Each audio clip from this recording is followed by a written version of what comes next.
वृंदावन की पवित्र भूमि, यमुना का शांत किनारा, हल्का सा मधुर बांसुरी का स्वर।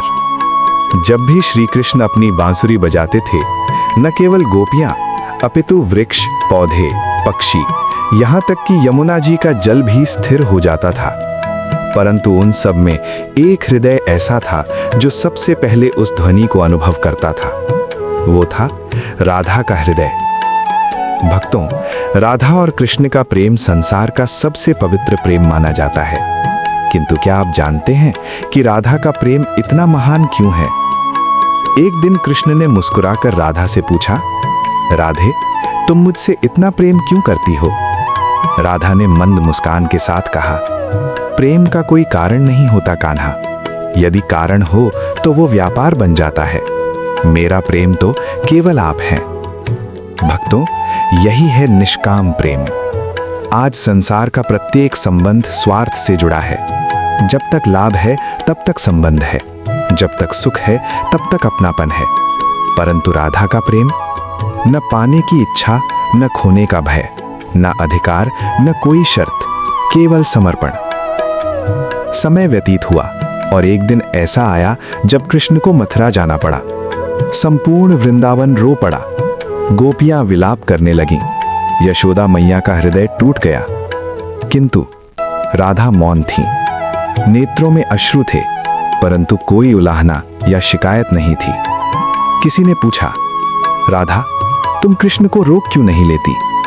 राधा ने धीमे स्वर में कहा, जो मेरा है ही नहीं उसे रोकने का अधिकार कैसा? और जो मेरे हृदय में वास करता है उसे कोई पृथक कैसे कर सकता है? भक्तों, ये शब्द केवल प्रेम नहीं है, ये भक्ति की पराकाष्ठा है।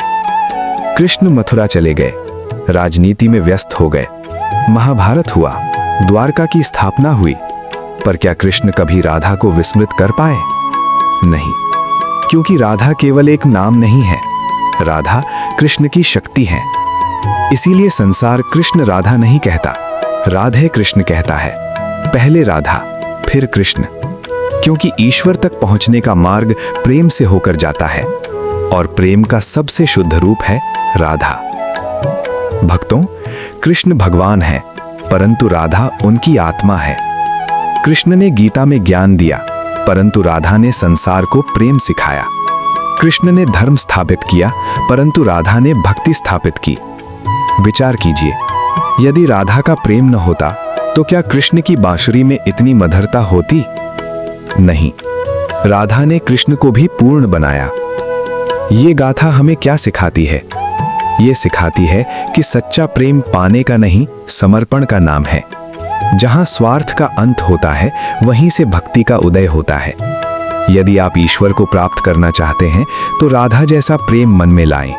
शर्त मत रखिए, शिकायत मत कीजिए, बस नाम जपिए, राधे राधे। क्योंकि जब आप राधा का नाम लेते हैं तो कृष्ण स्वतः ही आपकी ओर खिंचे चले आते हैं। अंत में बस इतना ही कहूंगा, प्रेम करो परंतु राधा जैसा, भक्ति करो परंतु निष्काम, और नाम लो राधे कृष्णा।